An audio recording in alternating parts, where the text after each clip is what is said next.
안녕하십니까. 박정호의 손에 잡히는 경제 플러스 박정호입니다. 청취자분들 중에서도 반려동물 키우는 분들 많으실 텐데요. 예방접종만 해도 10만 원이 넘고 진료만 받아도 몇만 원은 우습게 나가죠. 병원마다 진료비도 천차만별이고요. 그런데 이르면 올해 말부터 동물의 진료비 부담이 좀 줄어들 것 같습니다. 정부가 동물병원 진료비에 붙는 부가가치세를 면제할 것으로 보이기 때문인데요.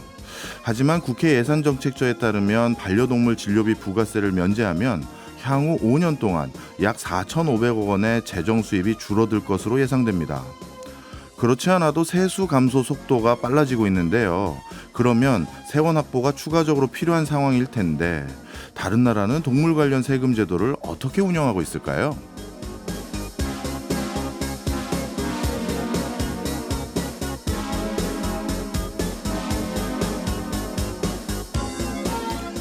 국민에게 세금을 걷어야 복지 정책을 세울 수 있는 것처럼 해외 주요 나라들에서는 반려동물에게도 같은 룰을 적용합니다. 반려견의 천국으로 불리는 독일의 경우 반려견에게 시민과 동등한 의무와 권리를 부여합니다. 반려견도 세금을 내고 걸맞는 복지 혜택을 누리는 거죠. 심지어 반려견과 함께 EU 회원국으로 여행을 가려면 반려동물의 여권을 소지해야 합니다. 네덜란드도 반려동물 관련 지방세 성격의 세금을 부과하고 있습니다. 세금은 동물경찰 제도를 만들어 동물 학대나 유기를 감시하고 단속하는 데 사용된다고 합니다. 경기도 어려운데 무슨 반려동물 세금이냐 싶기도 할 겁니다. 하지만 이미 우리나라도 반려인구가 전체의 4분의 1이나 되는 만큼 진료비를 절감해 주는 것도 좋겠지만 보다 체계적이고 장기적인 관리 방안도 필요할 것 같습니다. 4월 6일 목요일 박정호의 손에 잡히는 경제 플러스 광고 듣고 시작합니다. 억울한 일 당하셨습니까? 저희가 풀어드리겠습니다. 법으로 돈 문제 해결해드리는 억울한 경제 시간입니다. 오늘은 HR 컨설턴트의 장내석 노무사님과 함께합니다. 어서 오십시오. 네, 반갑습니다.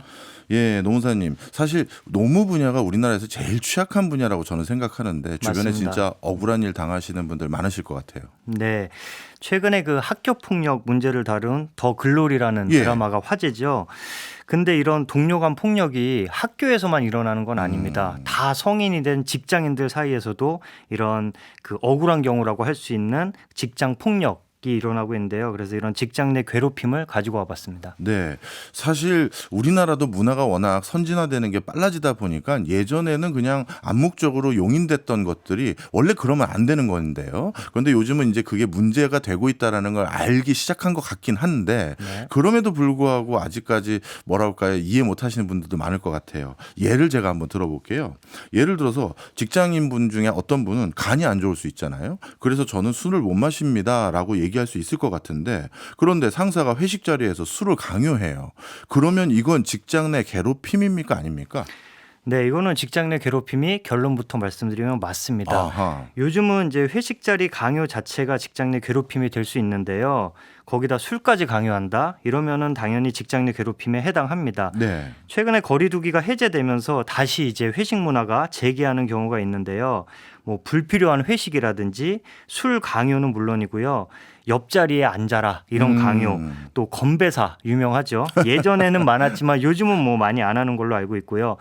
또 고깃집에서 많이 회식을 하다 보니까 이거 뭔지 알아요. 고기 굽기 강요. 네. 그러니까 뭐 이런 어르신분들이 고기 굽기 좀 귀찮아서 젊은 직원을 옆에 앉혀서 고기 좀 구워.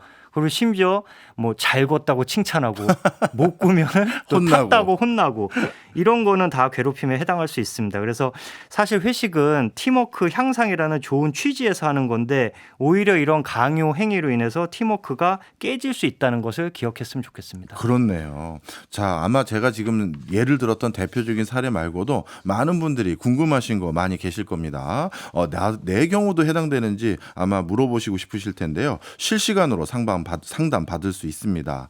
MBC 스마트 라디오 미니는 무료고요. 짧은 건 50원, 긴 건 100원에 정보 이용료가 드는 유료 문자 샵 8001번으로 억울한 사연 보내주시면 장내석 노무사님께서 간단하게나마 상담해 드립니다. 자, 몇 해 전에 이런 관련 법규가 제정됐다고 하던데 뭐 직장 내 괴롭힘 관련 법률 맞는지 모르겠습니다만 이 법이 뭐고 어떻게 직장 내 괴롭힘을 이 법에선 정의 내렸는지 이것도 궁금합니다. 네. 직장 내 괴롭힘 금지법이죠. 네. 공식적인 명칭은요. 그래서 2019년 7월에 처음 이제 시행이 됐고요.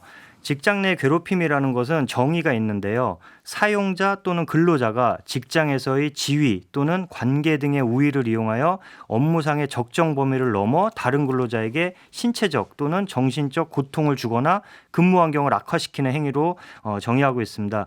가해자는 말씀드린 것처럼 직장 상사만은 아니고요. 동료나 후배도 가능합니다. 아, 후배도 포함되는 네. 거예요? 그리고 지위 또는 관계 등의 우위라 그랬는데 지위의 우위는 당연히 직급이나 그런 게 높은 상사를 말하는 거고요.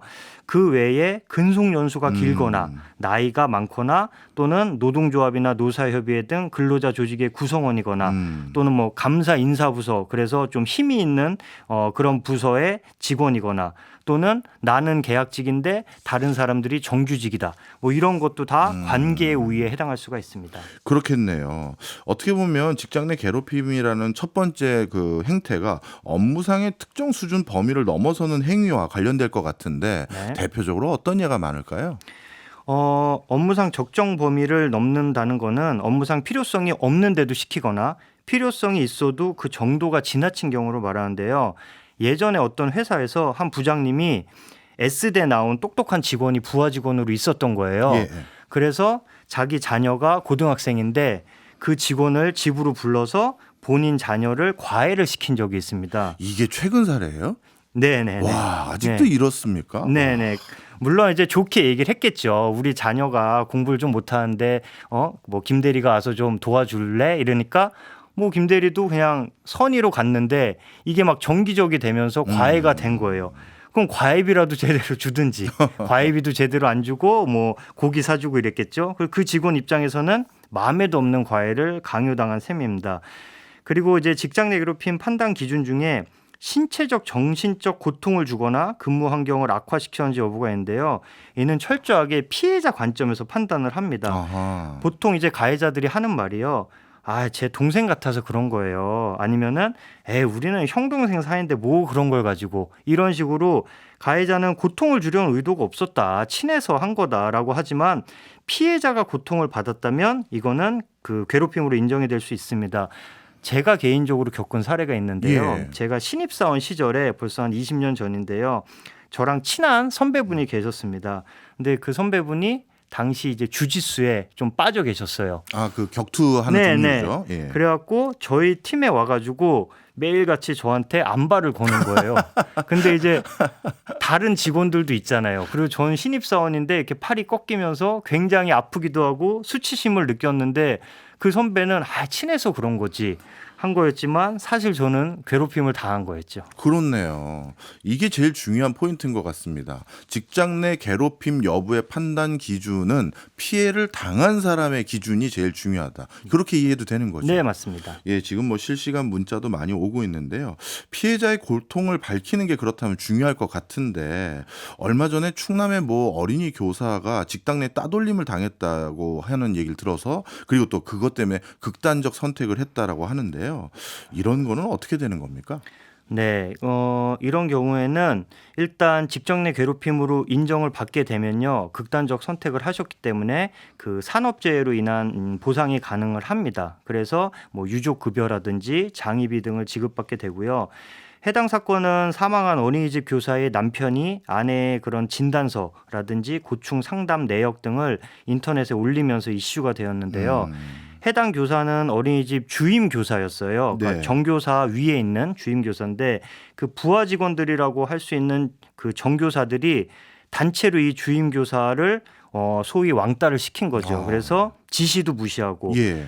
주임 교사에게만 간식도 주지 않고 그리고 주임 교사가 딱 나타나면 다 같이 문을 닫고 사라지고 정말 유치해서 들을 네. 수가 없습니다. 그런데 맞아요. 유치하지만 그 당사자가 됐다고 생각하면 그 고통은 말할 수 그렇겠죠. 없죠. 예, 그래서 고인이 지인과의 통화에서 오늘 완전히 왕따 당했어요. 그리고 출근이 8시 반이면은 자기는 25분까지 차에 있다가 들어가요. 너무 지옥 같아서라는 말을 했다고 합니다. 충분히 공감도 가고요. 참 아마 유가족들은 정말 하늘이 무너질 것 같아요. 지금 비슷한 질문이 들어와서 하나 같이 여쭤보려고 하는데 황말둘님께서 노무사님 윗사람이 작업 지시할 때 반복적으로 잘못된 그리고 짜증나게 지시하는 것도 직장 내 괴롭힘입니까? 라고 해주셨는데 부당 지시의 범주라든가 이게 뭘까요? 네, 이런 것도 이제 부당 지시가 될 수도 있는데요. 예. 사실은 업무상 필요성이 인정이 돼야죠. 그러니까 작업 지시를 반복되게 했다는데 그게 지금 사연을 주신 분이 일을 실수해서 수정 지시를 한 거면 문제가 없지만 계속해서 잘 했는데도 반복돼서 그렇고 잘못된 지시를 했다면 문제가 되고요. 그리고 정당한 지시라도 이렇게 짜증을 낸다든지 폭언을 한다든지 예. 욕설을 하면 그거는 업무상 필요성이 없는 거죠. 그렇죠. 그러니까 그거는 부당한 지시고 괴롭힘에 해당할 수 있습니다. 자, 그럼 법에서 말하는 부당 지시 기준도 궁금하긴 합니다. 네. 직장 갑질 119라는 단체가 있는데요. 거기서 이제 통계를 내봤더니 작년이죠. 2022년 1월에서 8월까지 이메일로 접수된 괴롭힘 사례 중에 부당 지시가 445건으로 가장 많았고요. 그다음이 이제 폭행이나 폭언 이게 401건, 따돌림이나 차별이 367건으로 그 다음을 이었습니다. 예. 부당 지시는 말씀드린 것처럼 업무상 필요성이 없는 사적인 지시나 불법 행위를 지시하는 거, 그리고 필요성이 있다 해도 그 행태가 폭언이나 욕설 이렇게 과도하게 하는 걸 말하는데요. 작년에 그 S화재의 자회사인 어떤 손해사정사에서 10년 넘게 근무한 직원이 있었는데요. 업무상 스트레스로 산재 인정을 받았습니다. 그래서 무슨 일이 있었나 봤더니 성과 지표상의 손해율을 낮춰야 되나 봐요. 예. 그래서 미결권을 줄이라는 압박이 심했다고 합니다. 근데 팀장이 막 욕설을 하면서 장난하나 욕 나오게 같은 폭언이 잦았고 고객들 몰래 미결권을 종결 처리하거나 200만 원 이상의 고액 미결권에 대해서는 정비 공장에 돈을 주고 종결 처리해 이런 편법까지도 지시했다고 합니다. 예. 이런 건 다 부당 지시가 되고요. 이렇게 극단적인 사례가 아니더라도 연차 사용은 내 권리잖아요. 예. 근데 그거를 마음대로 못하게 하거나 특별한 이유가 없는데 일이 없는데도 야근을 시키고 이런 거, 그리고 아까 과외 얘기처럼 사적인 심부름을 예. 시키는 거, 이런 것도 다 부당한 업무 지시에 해당합니다. 네. 미니 문자 메시지로 온 것 중에서 저 이것도 궁금해서 여쭤보겠습니다. 지태명님께서 이런 얘기를 해주셨는데요. 그림자 취급을 했다예요. 예를 들어서 폭언을 했다든가 뭔가 아주 짜증 섞인 언행을 했다든가 하면 이건 명백한 증거 아닌 증거가 있을 것 같은데 네. 그냥 같이 앉아 있는데 나한테만 말을 안 시키고 나만 모른 척하고 뭐 그리고 사람들하고 밥 먹으러 갈 때도 그냥 나는 챙기지 않고 몇 사람이 밥 먹으러 간다든가 이 그림자 취급은 어떻게 인증받아야 되며 더 정확하게 말하면 이것도 직장 내 괴롭힘일 것 같긴 한데 이게 아까 말한 전형적인 직장 내 왕따, 따돌림이기 때문에 직장 내 괴롭힘은 맞는데요. 예. 말씀하신 것처럼 입증이 너무 어려워요. 그래요. 그리고 대다수가 따돌림을 한 가해자잖아요. 예. 그러니까 말을 맞춰서 우리 그러지 않았는데요. 그냥 우리는 친해서 밥을 같이 먹은 거고 꼭 그 사람하고 밥을 먹어야 되나요? 이렇게 역질문을 하면 그러네. 사실 그것도 좀 애매합니다. 그러네. 그래서 그런 경우에는 본인이 어떤 증거가 될 수 있는 뭐 별도의 톡방이 있다라든지 아니면은 누구는 빼고 먹자라는 식으로 얘기가 되는 것들을 이렇게 그 증거를 체증하는 게 필요합니다. 아, 그렇군요. 예, 분명히 되는 것은 사실이기 때문에 어떻게든 증거를 채집하는 게 중요해 보입니다. 쭉 이렇게 지금 실시간 댓글로 들어온 걸 봤더니 직장 내 따돌림을 호소하는 직장인들 정말 많은 것 같아요. 네, 많습니다. 예. 어느 정도인가요? 그 직장 내 따돌림을 당하는 사유도 많은데요. 예전에 지방에 대중교통 서비스를 제공하는 어떤 공사가 있었습니다. 거기서 일하던 김주임이 있었는데요. 소속 사업장 소장님이 최고 경영자 과정을 다닌다고 반년 동안 거의 매일 조퇴를 하는 거예요. 그것도 문제가 있는데 다른 직원들도 그 소장 눈치만 보면서 본부에서 내려오는 업무도 막 미루고 그랬답니다. 그래서 예. 이 김주임은 열의가 있어서 전체 회의 때 따른 비용 산정 방식을 개선해보자 해서 그 개선 방안을 건의를 했는데 회의 참석자들이 누군 몰라서 안 하는 줄 알아? 뭐 쥐뿔도 모르게 나대기는 뭐 여기 도둑놈들만 있는 줄 알아? 등의 막말을 막 쏟아냈다고 합니다. 그래서 김주임은 열의를 갖고 한 건데 본인이 마치 뭘 잘못한 것처럼 이제 따돌림을 당한 거고요. 또 다른 사례가 있는데요. 그 직장 내 괴롭힘 가해자는 말씀드린 것처럼 상급자만이 되는 건 아니고 예. 동료나 후배 직원도 가능한데요. 어떤 수제 맥주 회사가 있었습니다. 예. 거기에 그 커피 회사 출신의 능력 있는 여성 점장이 부임을 한 거예요. 예.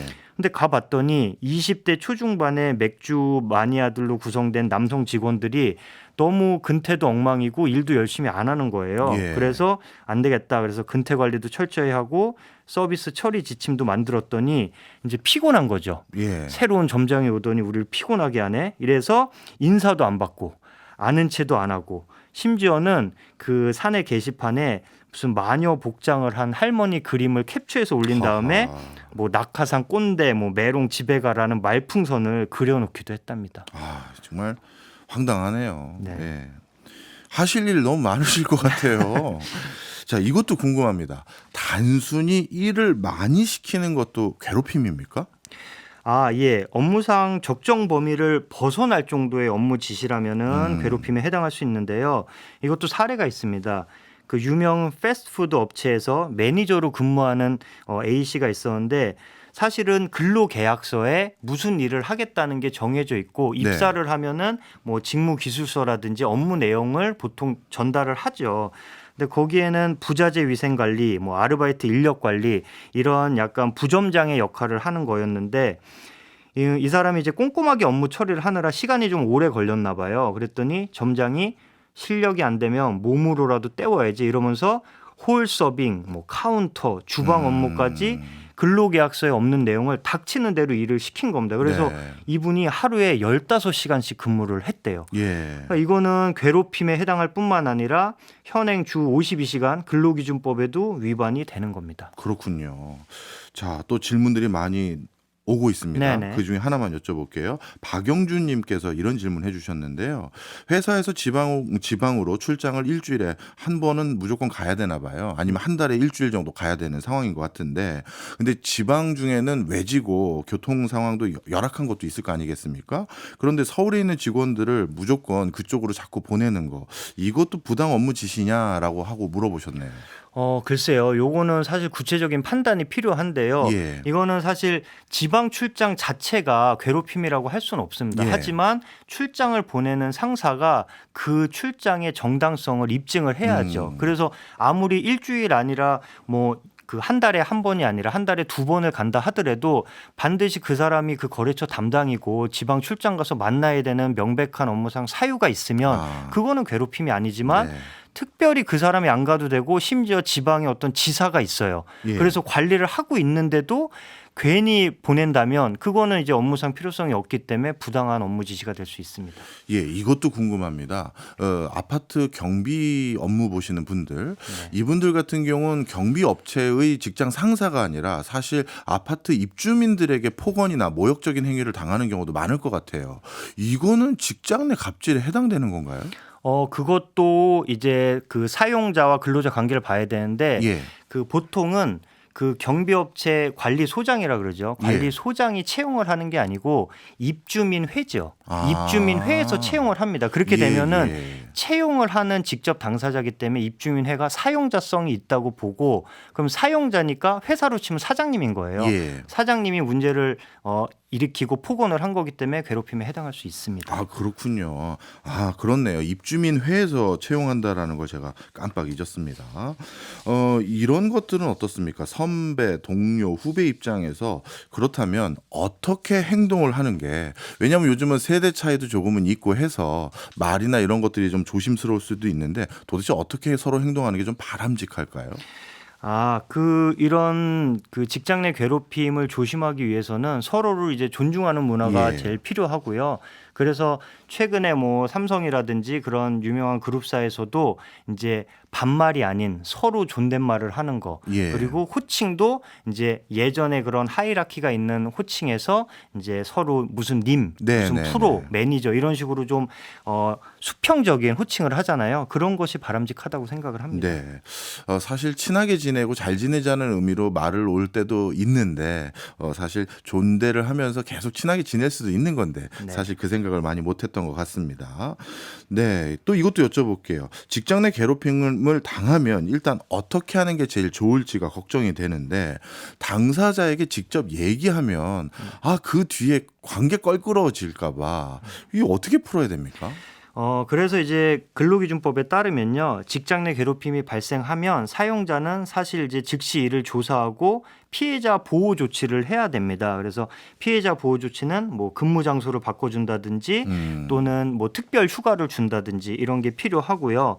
그렇게 괴롭힘 사실을 신고하거나 피해자라고 주장했다고 해서 해고 등 불이익 처우를 하면 3년 이하의 징역 또는 3천만 원 이하의 벌금에 처하기 때문에 굉장히 이런 것은 조심을 하셔야 되고 또 그 형사 처벌도 가능합니다. 뭐 고소, 명예훼손이라든지 폭행 이런 것도 가능하니까 주의가 필요합니다. 예, 알겠습니다.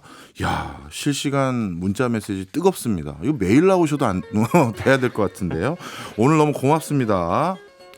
저희는 광고 듣고 2부에 다시 찾아뵙겠습니다. 세상의 모든 책을 경제적으로 읽어보는 체크리스트 시간입니다.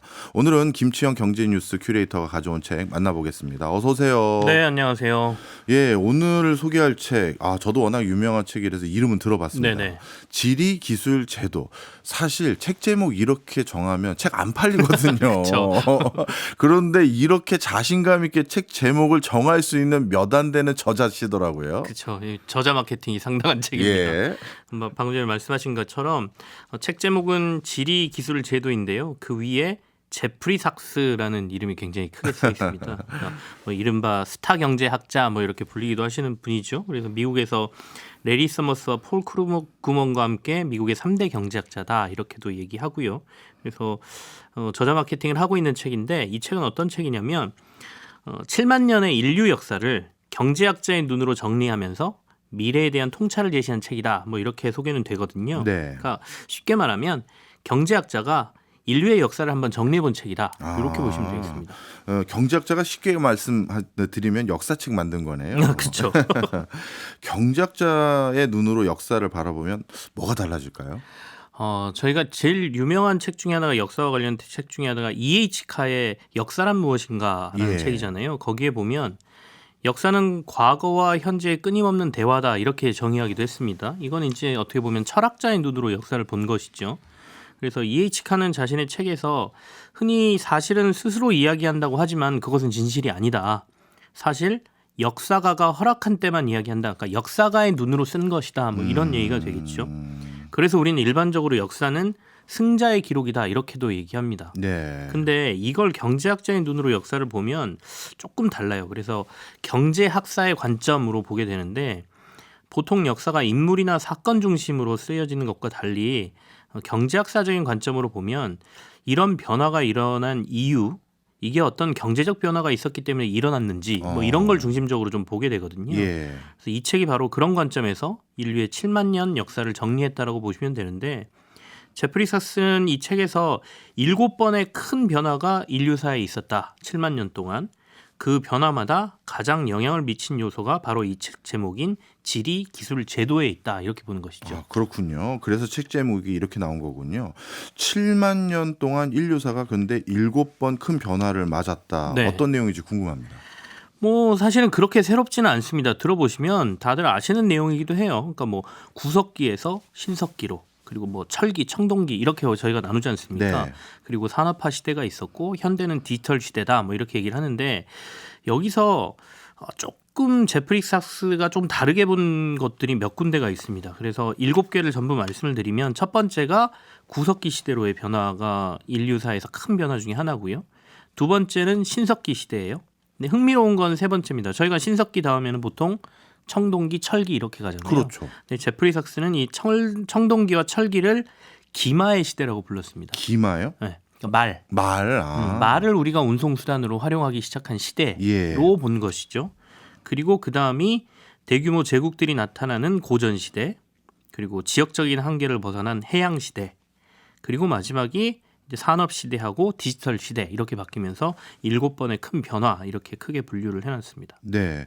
야, 7개 다 궁금하긴 한데 다 들었다가는 뭐 오늘 시간 모자랄 것 같고요. 제일 중요하다고 생각하는 거 한두 개만 부탁드립니다.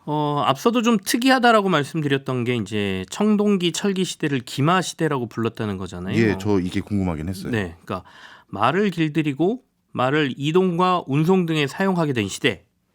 더군다나 이 말이 군사적으로 이용되기 시작한 시대부터 국가라는 게 형성되기 시작했다는 것이죠.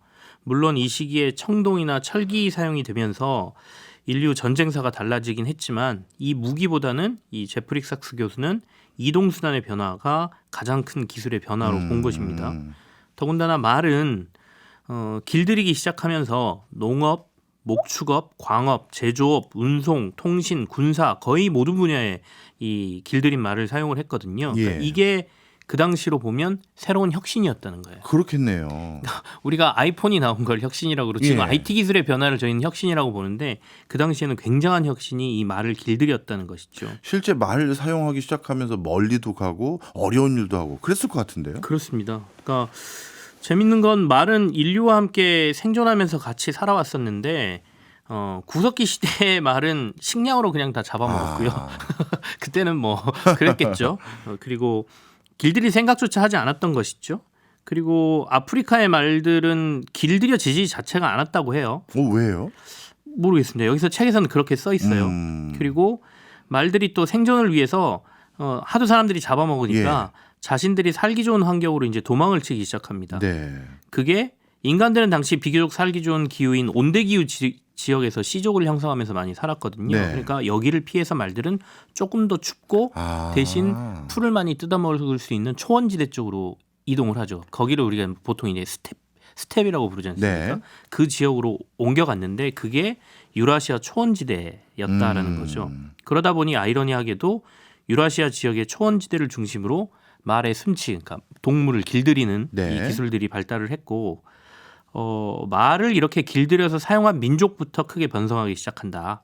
그래서 기원전 3,500년경부터 서부 유라시아의 스텝 지역에서 말의 길들이기가 시작됐고 그게 결국에는 굉장히 큰 인류의 발달, 국가의 형성에 이바지했다 이렇게 얘기를 하고 있습니다. 예, 말씀 쭉 듣고 보니까 철기와 청동기가 이제 좀 다른 관점에서 해석이 되기 시작하는 것 같습니다. 네네. 그 이후에 인류사는 뭐 대항해 시대, 산업 시대, 디지털 시대 이렇게 분류했다고 하셨는데 네네. 그 관련 내용들은 좀 어떻게 또 구분이 되나요? 다 말씀드리기보다는 대항해 시대에 좀 재밌는 내용을 제가 한번 소개해드리고 싶은데요. 그러니까 항상 저도 세계사를 공부하면서 좀 이런 의문이 있었거든요. 그러니까 대항해 시대, 다시 말해서 배를 수단으로 새로운 항로를 개척을 통해서 뭐 다른 국가에서 무역도 하고 거기서 뭐 다양한 물건들을 가져오는 시대로 발전한 게 왜 유럽 주요 국가들로 시작이 됐을까? 그 당시에 중국으로 치면 중국은 명나라 막 이랬거든요. 네. 그리고 역사책을 보면 명나라도 굉장히 항해술이 좋았다라고 얘기가 되고 있어요. 그래서 혹시 박 교수께서는 그 명나라의 정화라는 인물을 아십니까? 알죠. 네. 실질적으로 그 중국 역사책에선 콜럼버스보다도 정하다 이렇게 얘기하잖아요. 그렇죠. 그러니까 중국의 대선단을 이끈 정화라는 인물이 나옵니다. 그래서 이 얘기를 드리면 재밌을 것 같은데 명나라 건국 후에 최소 30년 동안 이 명나라의 정화 제독이 7번의 대항해를 떠나거든요. 이게 굉장히 놀라운 업적으로 세계사에 기록되어 있습니다. 그러니까 중국에서 출발해서 남중국해와 말라카 해협을 지나고 동남아시아로 갔다가 자바와 스마트라를 거쳐서 동아프리카와 아라비아, 인도 해안 등을 거쳐서 중국으로 돌아오거든요. 이거 지도 펼쳐놓고 이렇게 그려보면요, 진짜 거의 세계 일주한 겁니다. 아메리카 대륙 안 가고는 다 거쳐서 온 거거든요. 그러니까 그러니까 유럽보다도 훨씬 항해술도 좋았고 이렇게 선단을 이끌 정도, 그리고 규모가 엄청났거든요. 이때는 혹시 증기기관 이런 거 아니었을 것 같은데. 없죠. 그러니까 그 당시에는 풍력이나 그냥 항해술만 가지고 세계를 돌았으니까 대단한 기술을 가지고 있었던 거죠. 그리고 선단의 규모가 생각보다 어마어마하게 큽니다. 한 번 선단이 출발할 때 317척의 배하고 2만 8천 명의 선원으로 구성돼서 움직였다고 2만 8천 명이요? 네. 도시가 움직였네요. 그러니까 7차례 선단이 모두 이와 비슷한 이야. 규모였다고 하니까 야 이런 정화 선단을 움직일 정도에 왜 중국이 대항해 시대를 이끌지 못하고 유럽으로 넘어갔을까 이런 의문이 들지 않습니까? 진짜 그렇습니다. 왜 대항해 시대 그러면 우린 다 유럽 국가들만 떠오르게 된 거죠? 이게 뭐 항해술 이런 데와 관계가 있나요? 항해술은 중국이 훨씬 뛰어났다고 얘기를 하고요. 예. 그런데 이 책에서도 몇 가지 해석들을 얘기해 주거든요. 예. 그러면 중국이 왜 이런 대선단을 꾸려서 운영을 했는가? 그 내용을 보면 명나라 황제가 인도양의 모든 나라에게 지정학적 질서를 분명히 알려주기 위해서 이 선단을 운영을 했다. 그게 무슨 얘기냐면 우리가 세상의 중심이야. 아. 나한테 무릎 꿇어. 예. 뭐 이런 의미로 이 선단을 운영했다는 거예요. 그래서 이 정화선단이 들르는 국가들은 들르고 나면 나중에 답방을 해야 되는 예. 이런 원칙이 있었고요. 답방을 할 때 공무를 항상 중국에 바치도록 돼 있었다고 합니다. 그러니까 결국에는 공무역을 중심으로 이루어졌던 거지 사무역은 이 당시에 명나라에서 엄격히 금지돼 있었거든요. 그러니까 교역을 별로 하지 않았다. 이 부분이 어떻게 보면 중국의 발전을 더 저해시킨 거고요. 아. 그다음에 두 번째는 그 당시에 중국의 어떤 그 지리적인 배경에서 네. 중국 북부의 초원 지역의 기바 민족들이 지속적으로 위협을 하고 있어서 바다로 눈을 돌리기보다는 북방에 신경을 쓸 수밖에 없었다는 거죠. 그리고 아까도 말씀드렸지만 명나라의 유교적 국가관이 상업행위를 경시했던 것도 영향을 미쳤다. 그러다 보니 유럽 국가들은 항해로 가서 거기서 교육하면서 새로운 문물도 받아들이고 기술도 개발하면서 급속히 발전을 했는데 중국은 거기서 머물렀다. 이런 얘기가 되겠죠. 아, 이런 또 역사적인 맥락이 있었었군요. 자, 그리고 또 궁금합니다. 네. 아까 산업혁명도 얘기해 주셨잖아요. 근데 많은 분들이 왜 이 산업혁명은 영국에서 촉발됐을까? 그렇죠. 이것도 좀 궁금하죠. 네. 우리는 아시아인이기 때문에 네. 우리도 충분한 과학기술을 보유했고 예. 중국도 그 당시에는 굉장히 발달된 나라였으니까 아시아의 중심은 중국이었죠. 사실은. 그럼에도 불구하고 영국의 산업혁명은 다들 아시겠지만 증기기관의 발명으로 시작된 거잖아요. 예. 근데 왜 그러면 근대 사회의 출발점이 영국이 됐고 영국에서 이런 일들이 벌어졌나? 제프리 삭스 교수는 근대 사회의 출발점을 여기서 크게 4가지 사건으로 보는데요. 첫 번째가 미국의 독립선언이에요. 네. 그러니까 영국에서 분리돼 독립국가로 미국이 출발한 것. 그리고 두 번째가 애덤 스미스의 국부론 출간을 듭니다. 예. 세 번째가 에드워드 기번의 로마 제국 쇠망사 발간. 이 쇠망사 발간은 번성했던 로마 제국도 언젠간 쇠망한다는 걸 우리에게 상기시켰다라는 게 굉장히 큰 의미가 있었다는 거고요. 예. 이거는 20세기 들어서 영국이 쇠망하는 게 우리 눈으로 확인이 됐고 21세기 들어서는 미국이 힘이 빠지는 게 눈에 보이니까 이건 예. 인류사학적에서 굉장히 관심을 가져야 되는 사건이었다라고 보고요. 그리고 네 번째가 제임스 와트의 증기기관의 상업화인데 네. 가장 중요한 건 증기기관의 상업화였다는 거죠. 예. 실제로 증기기관이 상업화되면서 인류는 진짜 산업화 시대 이전과 비교도 안 될 정도로 발달을 하게 되거든요. 그러니까 생산성이 높아지면서 부가 쌓이는 거죠. 이 부는 결국에 살기 좋게 만들었기 때문에 출생률을 높입니다. 아하. 그래서 인구가 급격히 증가하고 도시가 발달하거든요. 그럼 이게 왜 영국이었냐? 아까 그러니까요. 처음에 질문해 주신 거. 1번 학문적 배경. 그러니까 예. 영국이 학문과 경험론을 굉장히 중시하는 당시의 배경이 있었다는 거예요. 네. 뭔가 연구를 하고 발표를 하면 박수를 많이 쳐줬다는 거죠. 두 번째, 특허권의 한 형태로 지적재산권이 오래전부터 정착이 돼 있었죠. 영국에서요. 예. 그러니까 뭔가를 발명을 해내면 돈 벌 수 있도록 그 사람의 권한으로 인정을 해줬다는 거예요. 제도적으로. 예. 그러니까 아까 저희가 이제 뭐 지리, 기술 제도라고 했지만 이 제도가 갖춰져 있었다는 아. 거고. 세 번째가 네덜란드가 사실은 이 특허권이나 지적재산권 제도를 영국보다 먼저 가지고는 있었는데 네덜란드에 없는 것이 영국에 있었는데 그게 석탄이었다는 겁니다. 아. 그러니까 증기기관이 발명되고 에너지원으로 뭔가를 써야 되는데 예. 그 에너지원이 영국에 많았다는 거예요. 그리고 네 번째 이걸 활용해서 할 수 있는 다양한 면 방직 예. 공장들이 있었다는 거죠. 그러니까 인도에서 면화를 많이 가져오고 이거 공장을 돌릴 만한 수요까지 있다 보니까 이 증기기관의 상업화가 굉장히 빠르게 일어났다 이렇게 보는 겁니다.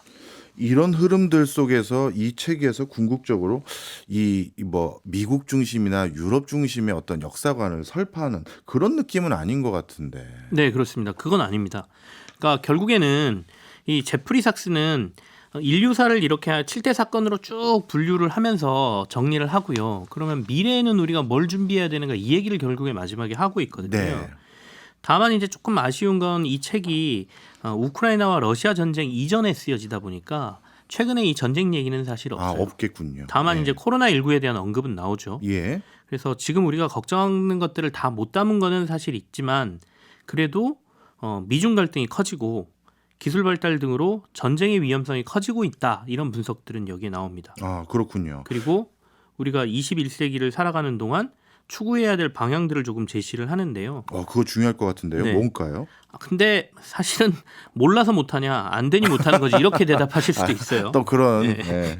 그래도 첫 번- 궁금합니다. 네. 예. 첫 번째가 우리는 전보다 한층 더 지구를 살만한 곳으로 만들고 정의롭고 평화롭게 만드는 목표를 계속 가지고 세계화를 관리해야 된다 이렇게 예. 얘기합니다. 다들 알고 있는 거죠. 그다음에 지속 가능한 발전을 겨냥해야 되고 민주적 사회적 관습을 확립해야 된다. 그다음에 보안성을 유지해야 된다. 뭐 이런 얘기 나오고요.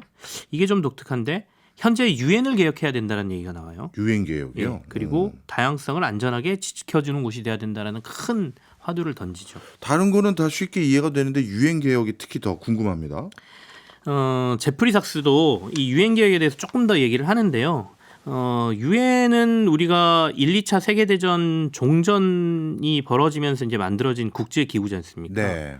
그러니까 1945년도에 미국이 제정한 규칙이 여전히 유엔 규칙으로 남아 있다는 것이죠. 그러니까 시대가 변했는데도 과거의 규칙으로 남아 있으니 이게 변한 시대를 반영해야 된다라는 게 주 얘기고요. 예. 특히 2차 세계대전 종전 후에 5대 전승국인 소련, 지금 러시아죠. 예. 영국, 미국, 프랑스, 중국에게 항구적인 상임이사국 지위를 부여한 게 여전히 유지되고 있다. 그렇네요. 이건 좀 바뀌어야 된다는 겁니다. 예. 그리고 5나라에게 이사회의 결정적 거부권과 유엔 헌장의 추후 수정도 거부할 수 있는 권한이 주어져 있는데 여기에다가 유엔 안전보장 이사회라 그래서 15개 이사국이 있지 않습니까? 예.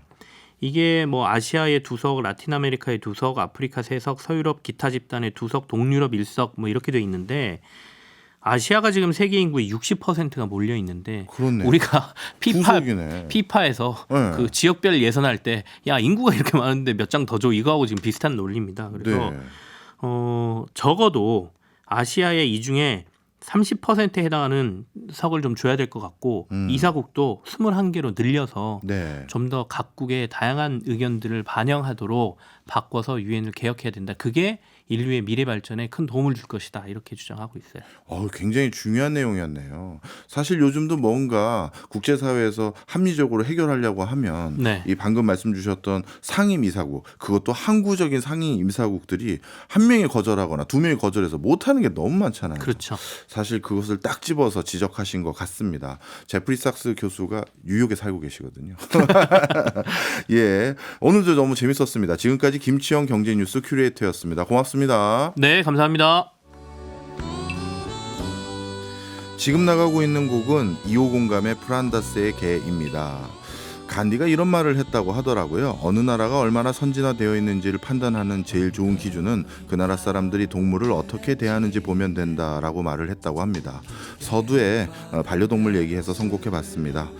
박정호의 손에 잡히는 경제 플러스는 내일 11시 5분에 다시 찾아오겠습니다. 고맙습니다.